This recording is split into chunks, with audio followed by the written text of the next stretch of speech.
Assalamualaikum warahmatullahi wabarakatuh.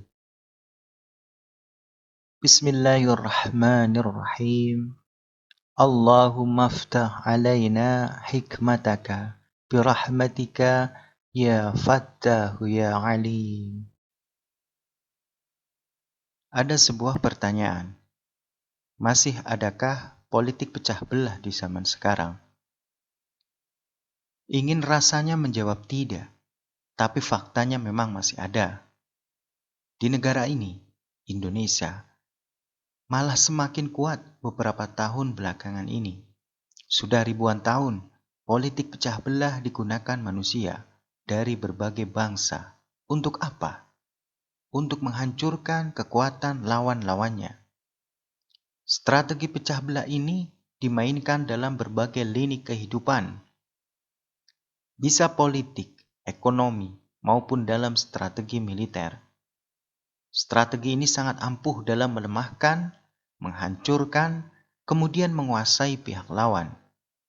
Salah satu bentuk strategi pecah belah ialah politik adu domba. Satu pihak atau beberapa pihak akan dibenturkan dengan pihak lain. Benturan itu akan menyebabkan perpecahan dan kehancuran di setiap pihak. Jika setiap pihak sudah hancur, kekuatannya menjadi kecil dan lemah. Jika sudah kecil dan lemah, pihak-pihak itu akan bisa dikuasai dengan mudah, tanpa susah payah, dan yang susah payah adalah si domba yang diadu.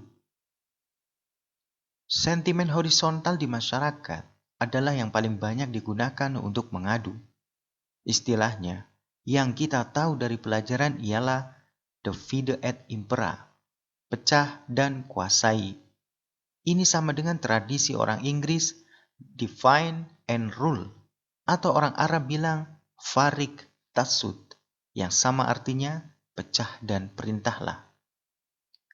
Fakta sejarah bangsa dapat diambil pelajarannya bahwa sesungguhnya banyak perang yang terjadi bukan melawan bangsa penjajah, tetapi lebih banyak melawan bangsa sendiri. Sebut saja Perang Jawa, Perang Padri, sampai Perang Aceh. Semuanya ialah hasil politik adu domba sesama anak bangsa. Ratusan tahun berlalu sejak zaman penjajahan kolonial, ternyata kebiasaan bangsa kita yang mudah diadu domba masih tetap ada. Penyebabnya masih hal yang sama.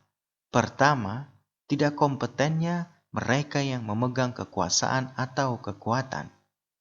Kekuatan itu bisa kekuatan massa, dana, atau pengaruh. Zaman dahulu bisa jadi karena kurangnya pendidikan. Zaman sekarang rasanya tidak. Hanya mungkin pendidikan yang didapatkan kurang baik. Karena tidak kompeten, akhirnya mudah dipengaruhi. Orang gedenya mudah dipengaruhi, apalagi orang kecilnya. Rasional ditutup emosional, seperti halnya ideologi tertutup, hal yang pragmatis. Penyebab lainnya ialah banyak orang rakus di negeri ini. Akibatnya, banyak yang bernafsu untuk membuat sejarah daripada belajar dari sejarah. Harusnya kita belajar dari sejarah betapa keinginan untuk berkuasa membuat Kesultanan Mataram bisa dibagi menjadi 4. Dan yang terakhir, mohon maaf, banyak orang pemalas di negeri ini. Sejarah mencatat zaman kerajaan Nusantara dahulu dengan imbalan kekuasaan banyak yang tega menjajah bangsanya sendiri. Buka saja literatur sejarah. Apakah anggota pasukan terbanyak penjajah itu bangsa asing? Bukan. Mereka bangsa Indonesia dan mereka memerangi bangsanya sendiri. Ratusan tahun berlalu, kita masih saja menjadi bangsa yang mudah diadu-adu. Mau sampai kapan? Politik adu domba zaman sekarang tidak dilakukan oleh pelaku perang, tapi oleh orang-orang yang tidak ikut di ring peperangan. Pelaku politik adu domba zaman sekarang dikendalikan orang-orang yang mencium aroma lezat keuntungan ekonomi. Mereka melakukan politik adu domba lewat media sosial dan juga media berita online. Karena memang senjata yang digunakan saat ini adalah internet. Harus disadari bahwa internet sebagai bagian dari senjata adu domba. YouTube, Twitter, Instagram, Facebook, dan media sosial lainnya menggunakan algoritma yang disusun tidak berdasarkan benar atau salah, apalagi baik atau buruk. Algoritma yang disusun memang dibangun untuk mengelompokkan orang-orang yang memiliki satu pemahaman yang sama. Bagaimana klaster-klaster dibangun secara otomatis melalui media sosial benar-benar terjadi saat ini. Cebong, kampret, kadrun, bumi datar, bumi bulat, dan lain sebagainya adalah hasil dari lahirnya klaster-klaster tersebut. Kemudian, di mana filternya?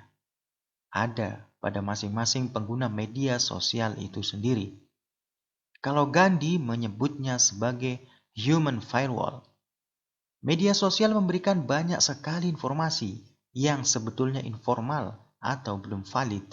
Ada beberapa yang positif, namun sebagian muncul tanpa ada verifikasi dan berpotensi meresahkan masyarakat, bahkan menyebabkan provokasi dan adu domba. Membekali diri dengan ilmu pengetahuan, informasi yang valid, dan pengetahuan agama yang benar merupakan hal yang tidak bisa ditawar lagi di era teknologi seperti sekarang ini. Jika kita tidak menguatkan fondasi sejak dini, negeri ini akan hancur karena masyarakatnya sendiri. Generasi muda banyak menjadi radikal karena salah memahami ajaran agama, sementara sebagian generasi tua sibuk terus korupsi. Di sisi lain, kelompok radikal terus menyusup dari segala lini untuk memanfaatkan kesempatan yang ada. Maka dari itu, kemampuan untuk melihat persoalan secara utuh perlu dimiliki. Susah payahnya menjadi domba yang diadu perlu dicukupkan di masa lalu. Dan sekarang tidak mudah diadu domba. Bangsa Indonesia akan jaya diawali dari tidak mudah diprovokasi, dipecah belah, dibodohi.